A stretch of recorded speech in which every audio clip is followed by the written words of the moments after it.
ረዳኢተ ትሰመይ ቅድስት ድንግል ለአዳም ረዳቱ የምትባል ግን እመቤታችን ናት።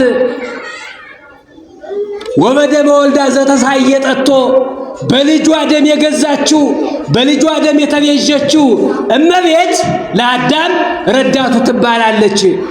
የአዳምን ተስፋ የሚፈጽመውን ነቢያት ፈኑ እዴከ ወናድህነነ አቤቱ እጅህን ስደድና አድነን እያሉ ሲለምኑት ሲጠብቁት የነበረውን የነቢያት የጩኸታቸውን መልስ የጥሪያቸውን መልስ የትንቢታቸውን መልስ በማኅፀኗ የያዘች ብላቴና የ15 ዓመት ወጣት በእናቱ ማኅፀን ውስጥ ሆኖ አይቶ ሰገደላት። አብርሃምን ምንም እንኳን አበብዙሃን ብንለው በኋላ ነፍሱ ከሥጋው ስትለይ በሲኦል ነው ያገኘነው። ከአባቱ ከአዳም ጋር ነው ያገኘነው። ለዳዊት ይሄ ነው የሚነገረው፣ ለሙሴ ይሄ ነው የሚነገረው፣ ለሁሉ ነቢያት ይሄ ነው የሚነገረው። እነዚህ ሁሉ ምንም እንኳን የከበሩ በእግዚአብሔር ፊት ሞገስን ያገኙ ቢሆንም አንቺ ግን እነሱን ካስገኙልን ሴቶች ሁሉ ትበልጫለሽ። ምክንያቱም አንቺ የወለድሽው የእነሱን ጌታ፣ አንቺ የወለድሽው ለእነርሱ የሥራቸውን ዋጋ የሚከፍለውን ዋጋ የሚሰጠውን እርሱን ነውና የጌታዬ እናት ብላ አመሰገነቻት ማለት ነው። ይሄ በቅዱሳኑ ያምራል። ምክንያቱም የቅዱሳን ጸሎት በእግዚአብሔር ዘንድ ውቁፍ ስለሆነ ተቀባይነት ያለው ስለሆነ እግዚአብሔር ከእኛ ከኃጢአተኞች ይልቅ የቅዱሳንን ጸሎት የሚሰማ ስለሆነ የእኛን ጸሎት ፈጽሞ አይሰማም ማለት አይደለም። እንደ ቸርነቱ ይሰማናል፣ እንደ ምሕረቱ ይቀበለናል። ግን ከዚያ ይልቅ ደግሞ ለሱ ለልቡ የቀረቡ ለሕጉ የቀረቡትን ሕጉን የሚፈጽሙትን ተፈትነው ያለፉትን ደግሞ የበለጠ ይሰማቸዋል፣ ቃል ኪዳን ይሰጣቸዋል። ከመ ኢይቤሉነ አሕዛብ አይቴ ውእቱ አምላኮሙ ከግብፅ ያወጣቸው አምላክ እግዚአብሔር የታለ? እነሆ በበረሃ ጥሏቸው ጠፍቷል እንዳይሉን ስለሱ እንኳን ብለህ ማረው፣ ይሄንን ሕዝብ ፈጽመህ አታጥፈው። አይ ደግሞ እምቢ የምትል ከሆነ በል እኔን ደግሞ ከሕይወት መጽሐፍ ሰርዘኝ። ሙሴ ነቢይ አመ ሕዘቢሁ ቆስሉ ተአምረ ገብረ ለአርዌ ብጥር በምስሉ። ከዚያ ምልክትን አደረገው፣ ምልክትን ሰራ። በአደባባይ አድርጎ አንድ ምልክትን አቆመ፣ የናስ እባብን ሰቀለ ይላል። የናስ እባብን ሰቀለ። እምዝኒ ያቢ ኃይለ ተአምረኪ ንግሥተ ኩሉ። አንቺ የሁሉ ንግሥት የሁሉ እመቤት ማርያም ሆይ የአንቺ ተአምር ግን የአንቺ የተአምርሽ ኃይል ግን ከዚህ ይበልጣል፣ ከሙሴ ተአምር ይበልጣል። ለሔዋን እምነ ከይሲ ዘአስሃታ እግዚአብሔር ናዘዛ ኪያኪ በወሊዶታ ነው የሚል ደራሲ። ይሄ ሁሉ ጌታችን መድኃኒታችን ኢየሱስ ክርስቶስ ከእመቤታችን ለአድኅኖተ አዳም በመወለዱ ምክንያት የተደረገ ነው። ስለዚህ የእመቤታችንን ተአምር የሚንቁ ሰዎች የወልደ እግዚአብሔርን ሰው መሆን ከማመን ሥጋን መልበሱን ሰው መሆኑን አምላክ ወልደ አምላክ መባሉን ከማመን የወጡ ናቸው። ወወልድ ወመንፈስ ቅዱስ አሐዱ አምላክ በስመ አብ ወወልድ ወመንፈስ ቅዱስ አሐዱ አምላክ በስመ አብ ወወልድ ወመንፈስ ቅዱስ አሐዱ አምላክ። አቤቱ የቅዱሳን አምላክ የቸርነት ባለቤት ጌታችን ሆይ በቸርነትህ በምሕረትህ በይቅርታህ በቅድስናህ ስፍራ እንድንሰባሰብ ስለረዳህን እናመሰግንሃለን። የተወደዳችሁ የልዑል እግዚአብሔር ቤተሰቦች በዚህ አጸድ ውስጥ በዚህ የቅድስና ስፍራ ውስጥ የተሰበሰባችሁ የልዑል እግዚአብሔር ቤተሰቦች በኃያሉና በገናናው አምላካችን ስም እንደምንሰነበታችሁ፣ እንደምን ዋላችሁ፣ እንደምን እስከዚህች ሰዓት ደረሳችሁ? አሜን። በፍቅሩ በቸርነቱ ጠርቶ ለዚህ ጊዜ ስላበቃን የአባቶቻችን አምላክ የእኛም አምላክ ልዑል እግዚአብሔር ስሙ የከበረና የተመሰገነ ይሁን። ስለ አምላካችን እግዚአብሔር የምንነጋገርባት አምላካችን እግዚአብሔርን አቅርበን ያየንባት መስታወት እናታችን እመብርሃን ስሟ ክብሯ ገናንነቷ እሱ ባከበራት ልክ ከፍ ያለ የከበረ ይሁን። ስለኛ የሚማልዱ እኛን ዘውትር የሚጠብቁ ቅዱሳን መላእክቱ፣ ጻድቃን ሰማዕታቱ፣ እንዲሁ ደግሞ በስሙ የተጠሩት ሁሉ በየስማቸውና በየመጠሪያቸው ክብርና ምስጋና ይድረሳቸው። እንደ እግዚአብሔር ፈቃድ ዛሬ የምንማማርበት የትምህርታችን ርዕስ የሚሆነው የሉቃስ ወንጌል ምዕራፍ 1 ቁጥር 49 ይሆናል። በእሱ መነሻነት ከዚህ ክፍል ወስደን ትውልድ ሁሉ ብፅዕት ይሉኛል የሚል ሐረግ ስበን እግዚአብሔር በረዳን መጠን እንማማራለን ማለት ነው። ስለዚህ እግዚአብሔር አምላካችን በመካከላችን ተገኝቶ የራቀውን አቅርቦ የረቀቀውን አጉልቶ ሚስጥሩን ገልጦ ሁላችንንም እኔንም እናንተንም እንዲያስተምረን መልካም ፈቃዱ ይሆንልን። ትውልድ ሁሉ ብፅዕት ይሉኛል።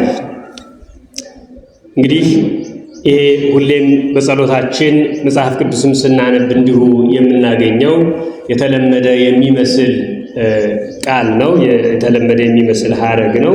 ግን እግዚአብሔር አምላካችን ዛሬ የዕለቱ የእመቤታችን የቅድስት ድንግል ማርያም መታሰቢያ ዕለት ስለሆነ እንዳው ስሟን በመጥራት እንባረክ እንቀደስ ዘንድ ረድኤቷ፣ ቸርነቷ፣ አማላጅነቷ በሁላችንም ላይ ያድርብን ዘንድ ስለ እመቤታችን ቅድስት ድንግል ማርያም ክብርና ቅድስና ዘላለማዊ ድንግልና ቤተ ክርስቲያን ምን እያለች ነው የምታስተምረው የሚሉ የተወሰኑ ነጥቦችን እንነጋገራለን ማለት ነው። ይህም ደግሞ ሲሆን መጻሕፍት ወይንም ደግሞ የቤተ ክርስቲያን መምህራን ያስተማሩትን መጽሐፍ ቅዱስ የገለጠውን ምስጢር ይሆናል ማለት ነው። ለዚህ ደግሞ ያለ እግዚአብሔር እርዳታ አይሆንምና እግዚአብሔር አምላካችን ሁላችንንም ይርዳል። በዚህ በዳዊት መዝሙር 86 ላይ ከሚነበቡ ምንባባት ውስጥ አንደኛው በጣም ስለ እመቤታችን ከተነገሩ የትንቢት ቃሎች መካከል በአጠቃላይ ይሄ መዝሙር 86 ስለ 3 ነገር የተነገረ ነው። ስለ ጽዮን ስለተባለች ስለ እግዚአብሔር ከተማ፣ ስለ ጽዮን ስለተባለች እግዚአብሔር ወልድ 9 ወር ከ5 ቀን ስለከተመባት እመቤታችን አምባ መጠጊያችን ስለምንላት ስለ እመቤታችን፣ እንዲሁም ደግሞ እግዚአብሔርን መጠጊያ ስላደረገች ነፍስ የተነገረ የትንቢት ቃል ነው። ይሄ መዝሙር 86 መሰረታቲሃ ውስተ አድባር ቅዱሳን ያበድሮን እግዚአብሔር ለአናቅጸ ጽዮን እያለ የሚሄደው ክፍል ማለት ነው። በዚህ ክፍል መጨረሻ ላይ ፍስሐን ኩሎሙ ቁጥር 7 ላይ 7 ቁጥር ነው ያለው ይሄ የመዝሙር ክፍል። ፍስሐን ኩሎሙ እለ ይነብሩ ውስቴትኪ ይላል። እንግዲህ ነቢየ እግዚአብሔር ቅዱስ ዳዊት በዚህ ውስጥ እመቤታችን ቅድስት ድንግል ማርያምን ምልጃዋን ተማምነው በረድኤቷ አምነው እግዚአብሔር አምላክን እግዚአብሔር ወልድን ያስገኘችልን የእግዚአብሔር ወልድ መገኛ ወይንም ደግሞ ለእግዚአብሔር ወልድ መገኘት ምክንያት የሆነች እናት መሆኗን ተቀብለው በእርሷ አምነው ለሚኖሩ ሁሉ በእሷ አምነው የሚኖሩ ሁሉ ፍስሐን ናቸው፣ ደስተኞች ናቸው፣ በደስታ የተሞሉ ናቸው። ለምን? ወብእሲ ተወልደ ውስቴታ ከታች ወደ ላይ ወብእሲ ተወልደ ውስቴታ በእርሷ ልጅ ተወልዷልና በእሷ ወንድ ልጅ ወይንም ልጅ ተወልዷልና በተወለደው ልጅ ምክንያት በጽዮን ሰዎች በጽዮን የሚኖሩ ሰዎች ደስተኞች ናቸው፣ በደስታ የተሞሉ ናቸው እያለ ቅዱስ ዳዊት የተናገረው ትንቢት አለ። እግዚአብሔር ይነግሮሙ ለሕዝቡ በመጽሐፍ እግዚአብሔር በመጽሐፍ ወይንም መጽሐፍን በኦሪት ለሕዝቡ ይሄንን ነገር ይነግራቸዋል። ኦሪቱን ብትቀበሉ የኦሪቱን መጽሐፍ የሙሴን ሕግ ብታምኑ እግዚአብሔር በረከትን ይሰጣችኋል። በረከትን፣ ረድኤትን፣ ሥጋዊ ሀብትን፣ ጸጋን ያድላችኋል። የኦሪቱን ተስፋ ያካፍላችኋል። ያን ወትበል ከራሜ ከራሜከ የሚለውን ተስፋ እንዳታጡ እንድታገኙ ያደርጋችኋል። ይህንን መጽሐፍ ያለውን ይህንን የኦሪት ረድኤት የኦሪት በረከት እንድታገኙ ያደርጋችኋል። የሐዲስ ኪዳን መጽሐፋችን ትመስሊ ደራሲ ትመስሊ ፊደለ ወተወልዲ ወንጌለ ብሎ እንደገለጻት ሁሉ በእሷ ፊደልነት ወንጌል ክርስቶስን ያነበብንባት እናታችን በእርሷ ምልጃ ስንታመን ደግሞ ከምልጃዋ ከቅድስናዋ ከረድኤቷ ከተሰጣት ክብር ሞልቶ ከሚፈሰው ከጸጋዋ ከሚገኘው በረከት በዚያ ጠግበን ደስተኞች እንሆናለን። አዎ እግዚአብሔር ይነግሮሙ ለሕዝቡ በመጽሐፍ ወለመላእክቲሁኒ እለተወልዱ በውስቴታ በዚያች ጽዮን በተባለች ከተማ ለተወለዱ ለአለቆች ሁሉ ይህንን ይላቸዋል፣ ይህንን ይነግራቸዋል። ምን ብሎ ነው የሚነግራቸው? ከመፍሷሃን ኩሎሙ ለይነብሩ ውስቴትኪ በአንቺ ጽዮን በተባለች የዳዊት ከተማ የሚኖሩ ሁሉ በአንቺ ተወልዷልና ወንድ ልጅ ተወልዷልና በዚያም ያም ከግዞቱ የሚያወጣ ልጅ ነውና አለቆች ሁሉ ደስተኞች ይሆናሉ እያለ በገጸ ንባቡ ስለ ዳዊት ከተማ ጽዮን ስለተባለች አምባ መጠጊያችን ናት ብለው እስራኤል ይተማመኑባት ስለነበረች ከተማ ይናገራል። ከላይ ከፍ ብሎ ነኪር ነገሩ በእንቲአኪ ቁጥር 3 ላይ ነኪር ነገሩ በእንቲአኪ ሀገረ እግዚአብሔር የእግዚአብሔር ከተማ ሆይ አንቺ ዳዊት የመረጠሽ ዳዊት የሰራሽ እግዚአብሔር ሕዝቡን የለየበት የመረጠበት ከተማ እግዚአብሔር የከተመብሽ ከተማ የእግዚአብሔር ስሙ የሚጠራብሽ ከተማ በአንቺ የከበረ ነገር ይባላል። ምክንያቱም መሰረታቲያ የተባሉት ለዳዊት ከተማ ለጽዮን መሰረቶች የተባሉት አብርሃም፣ ይስሐቅ፣ ያዕቆብ ናቸው። አበው የሚባሉት አርስተ አበው የሚባሉት ናቸው። እነሱ ከሌሎቹ ከተሞች ይልቅ የእነርሱ ስም የሚጠራባትን የዳዊትን ከተማ ጽዮንን እግዚአብሔር ይወዳል። ለዚያ ነው ያበድሮን እግዚአብሔር ለአናቅጸ ጽዮን እምኩሉ ታይኒሁ ለያዕቆብ ከሌሎቹ የያዕቆብ ከተሞች ከሌሎቹ የእስራኤል ከተሞች ይልቅ የአብርሃም የይስሐቅ የያዕቆብ ስም የሚጠራባትን እግዚአብሔር የሚከብርባትን የእግዚአብሔር መስዋዕት ለእግዚአብሔር የሚቀርብባትን የዳዊትን ከተማ ያበድሮን እግዚአብሔር ይመርጣታል፣ ይወዳታል፣ አብልጦ ይወዳታል። መሰረታቲሃ ውስተ አድባር ቅዱሳን ያን ብሎ ነኪር ነገሩ በእንቲአኪ ልዩ ነገር በአንቺ የተባለ የእግዚአብሔር ከተማ ለከተማ ለወትሮው ያቺ የዳዊት ከተማ እግዚአብሔር ስም የሚጠራባት ከተማ ሆና የተለየች መጠጊያ አምባ ሆና ከአሕዛብ ሀገራት ከአሕዛብ ከተሞች ሁሉ የተለየች እግዚአብሔር በረድኤት በቸርነት በምሕረት የሚገለጥባት ከተማ ነበረች። ለፍጻሜው ግን ነኪር ነገሩ የተባለች እመቤታችን ናት። በዚህ ዓለም ዓለም ከተፈጠረ ጀምሮ ተብሎ ተነግሮ ተሰምቶ የማይታወቅ ነገር በእርሷ ምክንያት ተነግሮ ሁላችን ሰምተናልና ነኪር ነገሩ በእንቲአኪ እርሱ እምቅድመ ዓለም ከመፈጠሩ በፊት እርሱ ባህሪውን እያመሰገነው በባህሪ ክብሩ ይኖር ይታወቅ በጥቂቱ የነበረ እግዚአብሔር ለዛውም በፍጥረቱ ምክንያት አክሲማሮስ እንዲል ኤጲፋኒዮስ በአክሲማሮስ መጽሐፉ እግዚአብሔር ይታወቅ ለፍጥረቱ በፍጥረቱ እግዚአብሔር ለፍጥረቱ በፍጥረቱ ይታወቃል። ክረምት በጋን በማመላለሱ ፀሐይ ጨረቃ ከዋክብትን በማውጣቱ በመፍጠሩ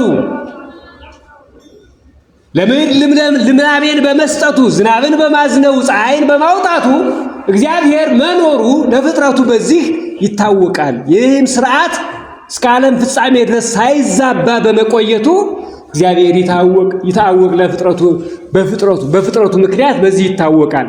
እንዲህ ባለ አኳኋን በግርማው በኃይሉ በመለኮታዊ ክብሩ ይታወቅ የነበረ እግዚአብሔር አሁን በእመቤታችን ተወልዶ ከስጋዋ ስጋ ከነፍሷ ነፍስን ነስቶ እሱ አምላክ ወሰብ መባልን እሷ ወላዲተ አምላክ መባልን ገንዘብ አድርጋለችና እሱን አምላክ ወሰብ እያልን የምናመሰግነው ሆኗል። እርሷን ወላዲተ አምላክ እያልን የምናመሰግናት ሆኗልና ነኪር ነገሩ በእንቲአኪ በአንቺ የተሰማው በአንቺ የተባለው ነገር እጅግ ልዩ ነው፣ እጅግ ድንቅ ነው እያለ ነቢየ እግዚአብሔር ቅዱስ ዳዊት ያመሰግናታል ማለት ነው። ያመሰግናታል። ስለዚህ የእመቤታችን የቅድስት ድንግል ማርያምን ክብር ስናነሳ ይህንን የማድረጋችን ምክንያት እመቤታችንን የማክበራችን ፍጥረታት ስለ እመቤታችን ወይንም የሰው ልጆች ደቂቀ አዳም ሁሉ እመቤታችንን አግነው ክብሯን ከፍ ከፍ አድርገው መናገራቸው ወብእሲ ተወልደ ውስቴታ በውስጧም ልጅ ተወልዷል። ልጅ አስገኝ ወንድ ልጅ የተባለ ኢየሱስ ክርስቶስን ወልድ በጥንታዊ ስሙ ወልድ የተባለ በባህሪ የኩነት ስሙ ወልድ የሚባል ኢየሱስ ክርስቶስን አስገኝታለችና ነው። ተአምረ ማርያም መቅድም ሲያነቡ አባቶቻችን ሰምታችሁ ከሆነ የእመቤታችንን ተአምር የሚንቁ ሰዎች የወልደ እግዚአብሔርን ሰው መሆን ከማመን የወጡ ናቸው ይላሉ። ምን ማለት ነው? እመቤታችንን ይህንን ተአምር አደረገች፣ ያንን ተአምር አደረገች። ይሄ እንዲህ አይነት ተአምር በእመቤታችን በቅድስት ድንግል ማርያም ምክንያት ተፈጸመ፣ ተሰራ፣ እንዲህ ያለ ጽሑፍ ድንቅ ነገር ሆነ የምንለው እርሷ አምላክን የወለደች በመሆኗ ነው። ይሄ ሁሉ ክብር የተገኘው አንደኛው ምክንያት ይሄ ነው። እንዲያውም ይሄማ አይድነቃችሁ፣ ይሄ ምን ተአምር ነው? ድሆችን መገበች፣ ለድሆች ቤታቸውን ባረከችላቸው፣ በኃጢአት የሚኖሩ ሰዎችን ገነት መንግሥተ ሰማያትን እንዲወርሱ አደረገቻቸው መባል ምን ድንቅ ነገር ነው! ይሄ አይድነቃችሁ። ድንቅ የሚባል ተአምር የሚባለው አምላክን በማህፀን ወስኖ መውለድ መቻል ነው። ይህንን ካደረገች ሌላውማ ቀላል ነው ለማለት የእመቤታችን ተአምር የሚንቁ ሰዎች የወልደ እግዚአብሔርን ሰው መሆን ከማመን የወጡ ናቸው። ስለዚህ ያንን ማድረግም አልቻለችም ወይንም አምላክ ሰው አልሆነም እንደማለት ነው እያሉ ያስተምራሉ ማለት ነው። ስለዚህ እመቤታችን ቅድስት ድንግል ማርያም ክብሯ፣ ገናንነቷ በእግዚአብሔር ዘንድ ባላት ሞገስ ምክንያት የመጣ ነው። በእግዚአብሔር ዘንድ በመመረጧ ምክንያት የመጣ ነው። መመረጧ ደግሞ እንደሌላው አይደለም። እመቤታችን ለምሳሌ ቅዱስ ያሬድ እመቤታችንን የአቢ ክብራ ለማርያም ይላል። የእመቤታችን ክብሯ ይበልጣል ከሌሎቹ ከፍጥረታት ሁሉ ይበልጣል ይልና ለዚሁ ደግሞ ራሱ መልስ ይሰጣል። እስመ እግዚአብሔር ይበልጣል ያልነው ዝም ብለን አይደለም። ይሄንን ብልጫ የሰጣት እርሱ ራሱ የመረጣት ነው። እስመ እግዚአብሔር እሱ ራሱ ስለመረጣት ከፍ ከፍ ስላደረጋት እርሱ ስለለያት የእመቤታችን ክብሯ ገናንነቷ ከፍ ያለ ነው ይላል። በዮሐንስ ወንጌል ምዕራፍ 1 ቁጥር 14 ላይ እመቤታችን ቅድስት ድንግል ማርያም ይሄ በዮሐንስ ወንጌል ምዕራፍ 1 ቁጥር 14 ያለውን ቃል ወይንም ቃል ሥጋ ሆነ በእኛም ላይ አደረ የሚለውን ቃል ይይዙና መምህራን ቃል ሥጋ ሆነ ቃል የተባለው ቅድመ ዓለም በኩነት ስሙ ከአብ ከመንፈስ ቅዱስ ጋር በራሱ ክብር ባህሪውን እያመሰገነው ቅዱስ ኤጲፋኒዎስ እንዳለው እምቅድመ ይፍጥር መላእክተ ለቅዳሴ እግዚአብሔር አምላክ መላእክትን ለምስጋና ከመፍጠሩ በፊት አኮ ዘተጸራ ስብሐተ አብ ወወልድ ወመንፈስ ቅዱስ የአብ የወልድ የመንፈስ ቅዱስ ምስጋናቸው የተቋረጠ አይደለም። ይሄንንም ሲተረጉም ምን ይላል? አልተቋረጠም የሚለው ሌላ የሚያመሰግን ፍጥረት ያለ ሆኖ አይደለም። ምስጉን ባህሪውን እያመሰገነ ይኖር። ያም ደግሞ ምስጉንነቱ ያም የባህሪ ተመስጋኝነቱ ሳይታወቅ ይኖር ነበረ። ምክንያቱም ለእግዚአብሔር አልፋ የምንለው መጀመሪያ ኦሜጋ የምንለው መጨረሻ የለው። እነዚህ የ22ቱ አሌፋት በዕብራይስጥ ፊደል የመጀመሪያው አሌፍ ፊደል ማለት ነው። ከአስከፈ እንላለን አይደልኛ? በአማርኛ ከአስከፈ ስንል ምን ማለታችን ነው? ከመጀመሪያ እስከ መጨረሻ እንደማለት ነው አይደል? ከመጀመሪያ እስከ መጨረሻ። በዕብራይስጥም አሌፋቱ 22 ናቸው። የመጀመሪያው አልፋ ይባላል። የመጨረሻው እንደ ፐ የምንቆጥረው ኦሜጋ ነው። አልፋ የሚባል መጀመሪያ ለእግዚአብሔር የለውም።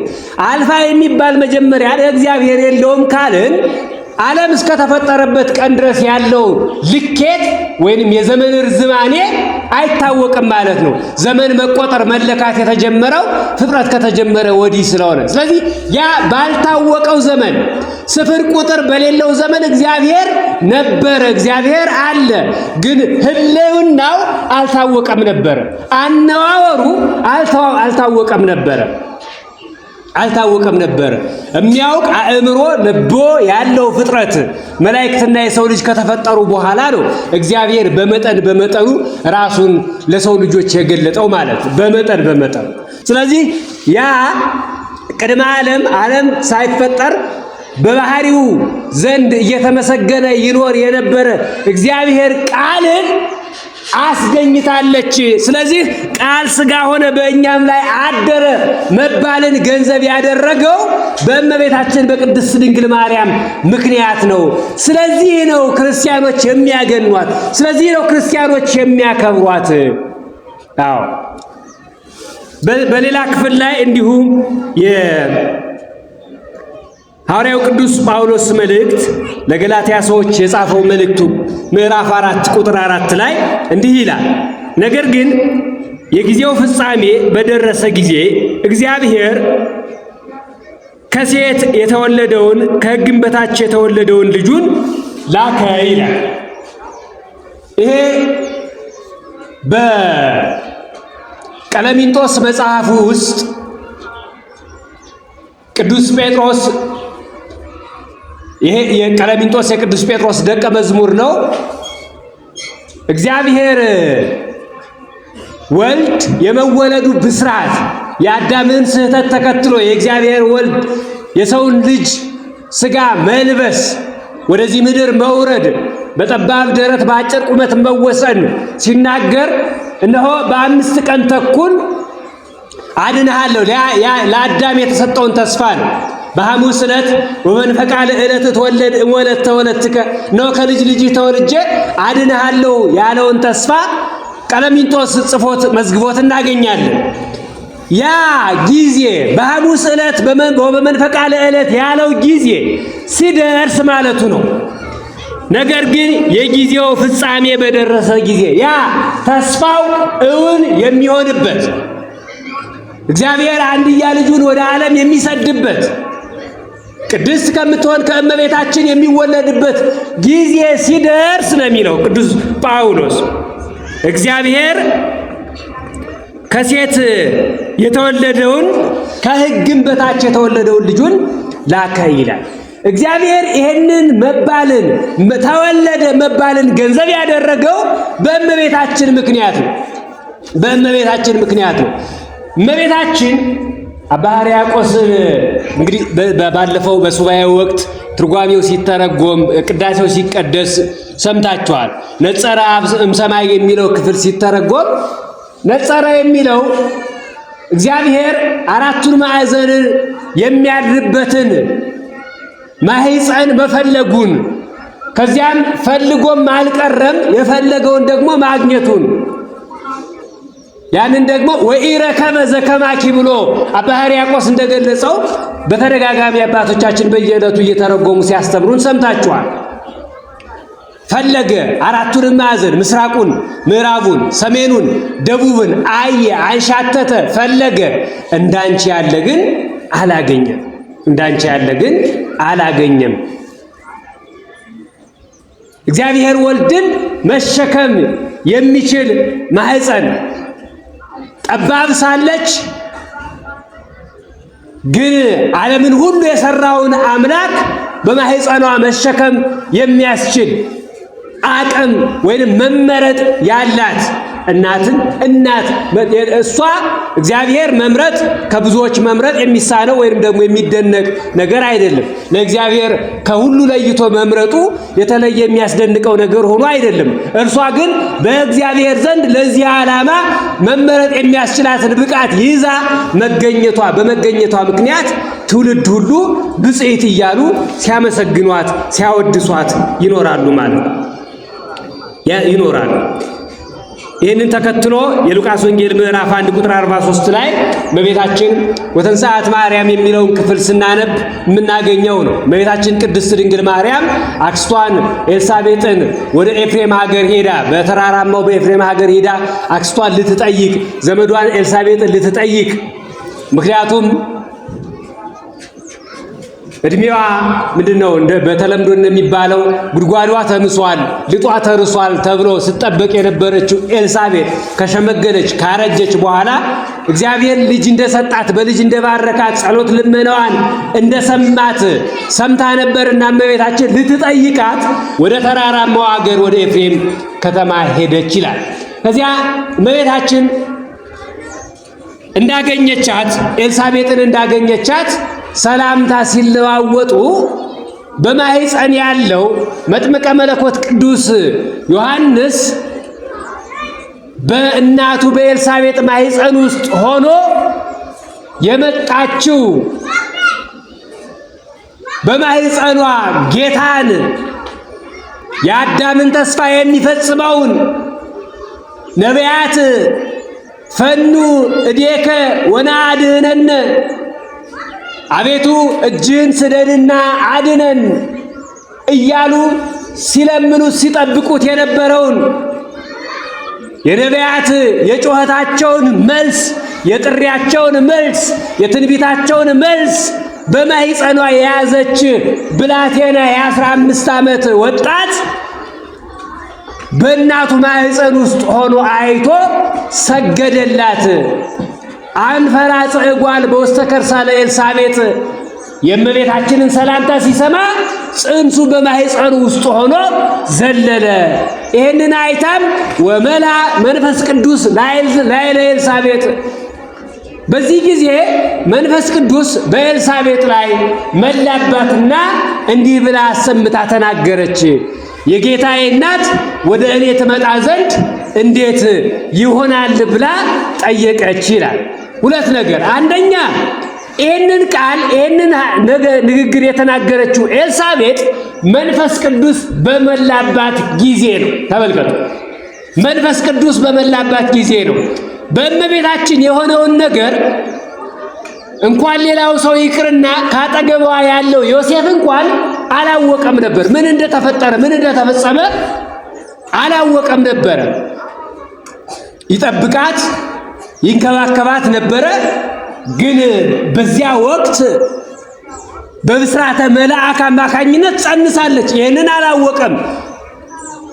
ኤልሳቤጥ መንፈስ ቅዱስ በተመላች ጊዜ ይህንን ቃል አሰምታ ተናገረች። የጌታዬ እናት ያቺ ከሸመገለች ካረጀች በኋላ ጸነሰች የተባለችው የዘካርያስ የካህኑ የዘካርያስ ሚስት ኤልሳቤጥ ያችን የዘመዷን የ15 ዓመቷን ብላቴና ሂጂ ውሃ ቅጂ ብላ የምትልካትን ነይ ይሄንን አድርጊ ሂጂ እንደዚያ አድርጊ ብላ የምትልካትን እመቤታችንን ስታይ የጌታዬ እናት ብላ መሰከረችላት።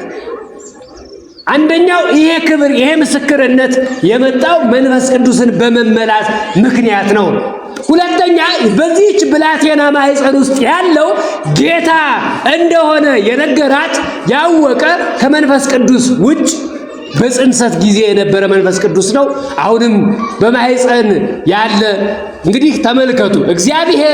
እግዚአብሔር በመለኮታዊ ኃይሉ ሶስትነት የለውም፣ አንድ ነው። እግዚአብሔር በመለኮታዊ ስልጣኑ በስም ሶስት ነው። አብ ወልድ መንፈስ ቅዱስ እንለዋለን። በአካል ሶስት ነው። ለአብ ለወልድ ለመንፈስ ቅዱስ የተለየ አካል ፍጹም ገጽ ፍጹም መልክ ፍጹም አላቸው። በግብር የተለየ ነው። የአብ ግብሩ መውለድ ማስረጽ ነው። የወልድ ግብሩ መወለድ ነው። የመንፈስ ቅዱስ ግብሩ መስረጽ ነው። ከአብ መስረጽ ነው። እንዲህ ያለ ሶስትነት በቤተ ክርስቲያን ይነገራል። ከዚያ ውጭ ግን ለአብ ለወልድ ለመንፈስ ቅዱስ በእግዚአብሔርነቱ አንድ አምላክ ነው። ምንም እንኳን እግዚአብሔር ወልድ በተለየ አካሉ በማኅፀነ ማርያም ቢያድርም ከአብ ከመንፈስ ቅዱስ መለየት የለበትም። በመለኮታዊ አካሉ መለየት የለበትም። ስለዚህ በኤልሳቤጥ ላይ መንፈስ ቅዱስ ባደረ ጊዜ ያደረው መንፈስ ቅዱስ በኤልሳቤጥ ላይ ያደረው መንፈስ ቅዱስ ምስጢር ገለጠላት። ዓለም ያላወቀውን ምስጢር። የጌታዬ እናት የጸነሰች ሴት አሁን በመካከላችን ብታልፍ የጸነሰችው ንጉሥ ይሁን እንዲሁ ካህን ይሁን እንዲሁ ወታደር ይሁን የሀገር መሪ ይሁን ምን ይሁን ይታወቃል? አይታወቅም። ስለዚህ የመንፈስ ቅዱስን ምስጢር ገላጭነት የምንማርበት ነው። እዚህ ውስጥ የጌታዬ እናት ወደ እኔ ትመጣ ዘንድ እንዴት ይሆናል ብላ ኤልሳቤጥ አከበረቻት፣ ለየቻት፣ አመሰገነቻት ማለት ነው። ስለዚህ ወላዲተ አምላክ መባልን ገንዘብ አደረገች። ወላዲተ አምላክ ከዚህ በፊት ሌሎች ሴቶች ብዙ ቅዱሳንን ወልደዋል። እና አብርሃም ከሴት በሕግ የሆነ በሩካቤ የተወለዱ ናቸው። እና አብርሃም እነ ይስሐቅ እነ ያዕቆብ እንደ ልቤ ያለው ነቢየ እግዚአብሔር ቅዱስ ዳዊት ሙሴ የእግዚአብሔር ባለሟል ሙሴ እነዚህ ሁሉ ከሴቶች ማህፀን የተገኙ ናቸው። ግን እነዚህ ሁሉ የአዳምን ጩኸት ይጮሃሉ እንጂ የአዳምን ተስፋ መፈጸም ያልቻሉ ናቸው።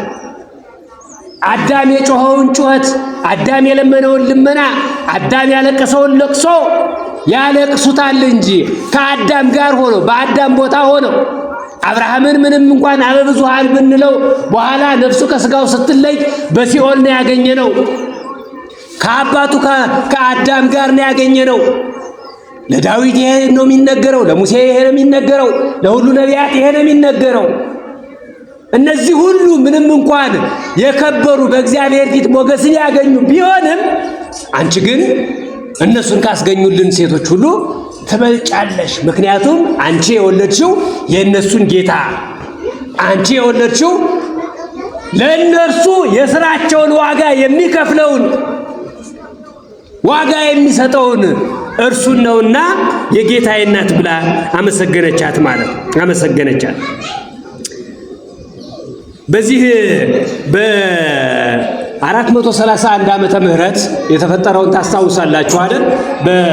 ከሶስቱ አበይት የቤተክርስቲያን ጉባኤያት መካከል ሁለተኛው ማለት ነው። 431 ዓመተ ምህረት ጉባኤ ኤፌሶን ይባላል። በዚህ ጊዜ አንድ ንስጥሮስ የሚባል በቁስጥንጥንያ በምትባል ሀገር ጵጵስና የተሾመ አባት ነበረ። እንግዲህ በጥንተ ስሙ ነው አባት፣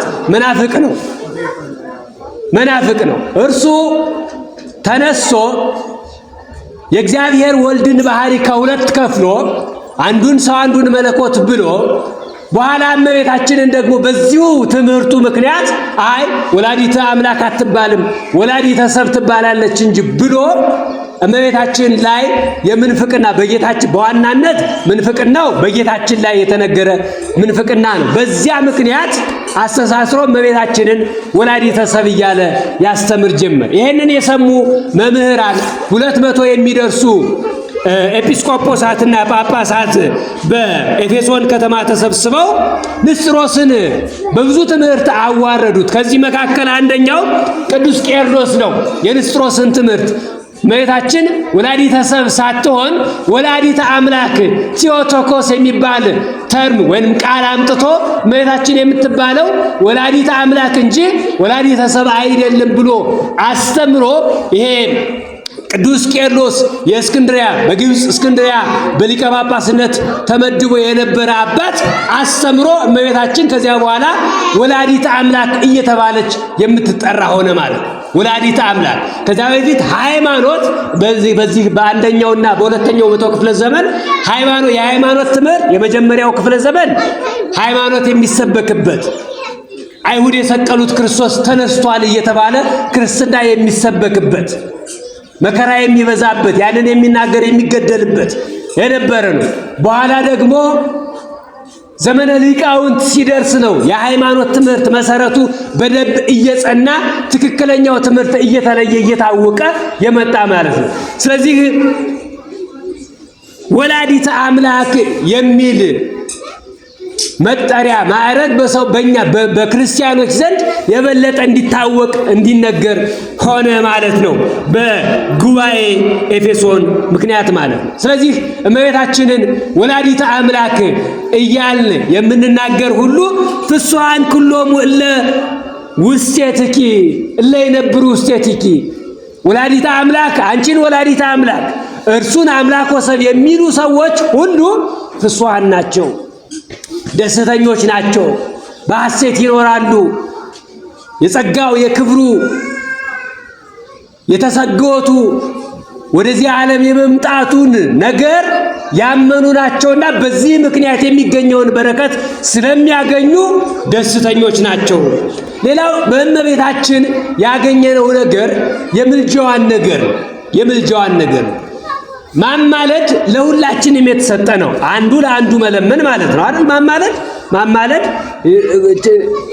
እገዛ ለሚያስፈልግ ጌታ ሆይ እከሌማ እንዲህ ያለ ነገር ደርሶበታል፣ እባክህ ለልጆቻችን ቢሆን ለወንድሞቻችን ቢሆን ለእናት ለአባቶቻችን ቢሆን ለቸገረው የእግዚአብሔር እርዳታ የእግዚአብሔር ድጋፍ ለሚያስፈልገው ሁሉ በጸሎታችን ብናስበው ካህናት እንደሚያስቡን ብናስበው ያማማለድ ነው የሚባለው።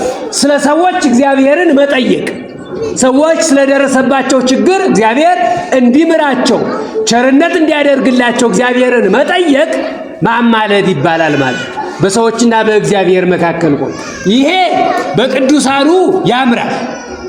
ምክንያቱም የቅዱሳን ጸሎት በእግዚአብሔር ዘንድ ውቁፍ ስለሆነ ተቀባይነት ያለው ስለሆነ እግዚአብሔር ከኛ ከኃጢአተኞች ይልቅ የቅዱሳንን ጸሎት የሚሰማ ስለሆነ የኛን ጸሎት ፈጽሞ አይሰማም ማለት አይደለም። እንደ ቸርነቱ ይሰማናል፣ እንደ ምሕረቱ ይቀበለናል። ግን ከዚያ ይልቅ ደግሞ ለሱ ለልቡ ለሕጉ የቀረቡትን ሕጉን የሚፈጽሙትን ተፈትነው ያለፉትን ደግሞ የበለጠ ይሰማቸዋል፣ ቃል ኪዳን ይሰጣቸዋል። ስለዚህ ምልጃ ለቅዱሳን የታወቀ ነው። ለምሳሌ እነ አብርሃምን ታስታውሳላችሁ።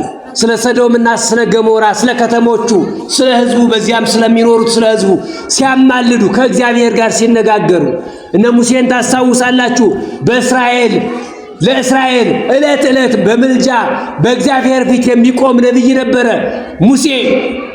በዚህ በኦሪት ዘጸአት ምዕራፍ 32 ቁጥር 11 ላይ እስከ ቁጥር 32 ድረስ ያለውን ነገር ብታዩ እስራኤል ሲበድሉ ሙሴ ሲያማልዳቸው ሲያስታርቃቸው፣ እስራኤል ሲበድሉ ሙሴ በእግዚአብሔር ፊት ቆሞ እባክህ ማራቸው ሲል ሲለምን፣ አንዴ እንደውም በዚህ በኦሪት ዘጸአት ምዕራፍ 32 ቁጥር 30 እስከ 32 ላይ ሙሴ በጣም ቢቸግረው አንድ ነገር ብሏል። አሁን ይህንን ሕዝብ አውጣኝ ሳይልህ መከራው በዝቶበታል፣ ከግብፅ ማለት ነው። መከራው በዝቶበታል ብለህ እኔን ምራ ብለህ እምቢ ብለህ አይቻልም ብለኸኝ ምራ ብለህ አስወጥተህን አሁን አሕዛብ ይሳለቁብናል። ከመ ኢይቤሉነ አሕዛብ አይቴው ውእቱ አምላኮሙ፣ ከግብፅ ያወጣቸው አምላክ እግዚአብሔር የት አለ? እነሆ በበረሃ ጥሏቸው ጠፍቷል እንዳይሉን ስለሱ እንኳን ብለህ ማረው። ይህንን ሕዝብ ፈጽመህ አታጥፈው። አይ ደግሞ እምቢ የምትል ከሆነ በል እኔን ደግሞ ከሕይወት መጽሐፍ ሰርዘኝ እስከ ማለት የደረሰ ምልጃን ሙሴ ሲያቀርብ ሰምተናል። በሌላ የመጽሐፍ ቅዱስ ክፍል ደግሞ እንደዚሁ ሙሴ ምልጃን ሲሰራላቸው ሕዝቡን ከእግዚአብሔር ጋር ሲያስታርቅ በመዝሙረ ዳዊት መዝሙር 105 በቅንፍ 106 ላይ እግዚአብሔር ሙሴ የነሐስ እባብን ሰርቶ ለሕዝቡ መድኃኒትን ሲያሳያቸው ከተያዙበት በሽታ ከተነደፉበት የእባብ መርዝ እንዲድኑ ሲያደርጋቸው ሲያስታርቃቸው ያለውን ቅዱስ ዳዊት ጠቅሶ ሙሴ የእባብ በትርን ሰርቶ የነሐሱን እባብ ሰርቶ ለሕዝቡ ባያስታርቃቸው ኑሮ እግዚአብሔር በቁጣ ያንን ሕዝብ ሊያጠፋው ምሎ ነበር ይላል። እግዚአብሔር በልዩ ልዩ መንገድ ለቅዱሳኑ ለነቢያቱ ሕዝቡን በነቢያቱ ምልጃ አማካኝነት ሕዝቡን ሲምር በተለያየ ክፍል ላይ ተመልክተናል። እንዲህ ይላል በአንድ የቤተ ክርስቲያናችን ድርሰት ውስጥ ሙሴ ነቢይ አመ ሕዘቢሁ ቆስሉ ይላል። ይሄ በእንግዲህ እባብ የነደፋቸው ወደ ቃዴስ በርኔ ሐሩር ወርደው እባብ የነደፋቸው እንዲህ በማለታቸው ነው። እግዚአብሔር ጧት ሲነሱ ከበራቸው ላይ የሚበሉትን ምግብ እንደ በረዶ እንደ ደጋ በረዶ እያፈላላቸው ይመገቡ ነበር። ከዚያ ጠገቡ፣ ሰለቻቸው። ያን መናውን መብላት ሰለቻቸውና ይክልሉ እግዚአብሔር ሰሪያ ማዕድ በገዳም አሉ። ተመልከቱ። አሁን እኮ እግዚአብሔር እንዲሁ ደጋውን እየወሰደን በርጥቡ አካባቢ እየወሰደን ምግቡን አቀረበልን እንጂ በገዳም በበረሃ ቢሆን ኖሮ እንዲህ ያለውን ምግብ መስራት አይችልም እኮ ብለው ተዘባበቱ በእግዚአብሔር። ከዚያ ደግሞ አሁንስ ይሄንን መና መብላት ሰለቸን ብለው አጉረመረሙ። ሌላ ምግብ ስጋ ይውረድልን ብለው ጠየቁ። በሉ እንደሱ ነው ሐሳባችሁ?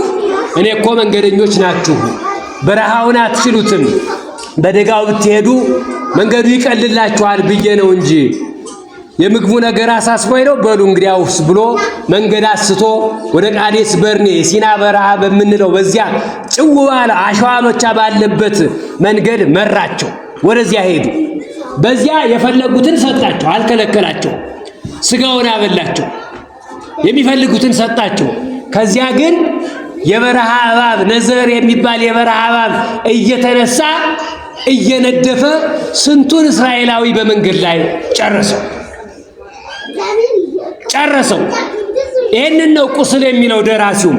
ሙሴ ነቢይ አመ ሕዘቢሁ ቆስሉ ተአምረ ገብረ ለአርዌ ብጥር በምስሉ። ከዚያ ምልክትን አደረገው፣ ምልክትን ሰራ። በአደባባይ አድርጎ አንድ ምልክትን አቆመ። የናስ እባብን ሰቀለ ይላል። የናስ እባብን ሰቀለ። እምዝኒ ያቢ ኃይለ ተአምረኪ ንግሥተ ኩሉ። አንቺ የሁሉ ንግሥት የሁሉ እመቤት ማርያም ሆይ የአንቺ ተአምር ግን የአንቺ የተአምርሽ ኃይል ግን ከዚህ ይበልጣል፣ ከሙሴ ተአምር ይበልጣል። ሙሴ ለወቅቱ ለጊዜው ከደዌ ሥጋ እንዲፈወሱ ከመርዙ እንዲፈወሱ ያደረገውን የናሱን እባብ በአደባባይ ሰቅሎ የበረቱት መጥተው ወደ አደባባይ እያዩ ሕመም የጸናባቸው በአልጋቸው ላይ እንደሆኑ ያንን ብረት በሌላ ብረት እየመታ ድምፁን ሲሰሙ እንዲፈወሱ ከደዌ ሥጋቸው እንዲፈወሱ አድርጓቸዋል። በዚህ የነሐስ እባብ የተባለው ክርስቶስ በአደባባይ የተሰቀለው ክርስቶስ ነው። ስለዚህ የአንቺ ተአምር ከሙሴ ተአምር ይበልጣል። ወበተተክለ ለዋሂድኪ መስቀሉ ሰራዊተ ደዌ ወሞት ቀሪቦ ኢይክሉ ይላቸዋል። በአንቺ ግን ልጅሽ በአደባባይ በቀራንዮ መስቀሉን በተከለ በመስቀሉ ላይ በተሰቀለ ጊዜ በዚያን ጊዜ ሰራዊተ ደዌ ወሞት ደዌና ሞት በከመ ያለምድ ውይጠ የተባለው ሞት የአንድ ሰው ነፍሱ ከስጋው ስትለይ አፈፍ እያደረገ ወደ ሲኦል ሲያግዝ የነበረው ሞት እንደለመደው ነፍሱ ከስጋው ስትለይ ሊወስድ መቅረብን አልቻለም። ደዌያት መቅረብ አልቻሉም። በአንቺ የተደረገው ተአምር ልዩ ነው። ስለዚህ ምን እንላለን? መምህራን ምን ይላሉ?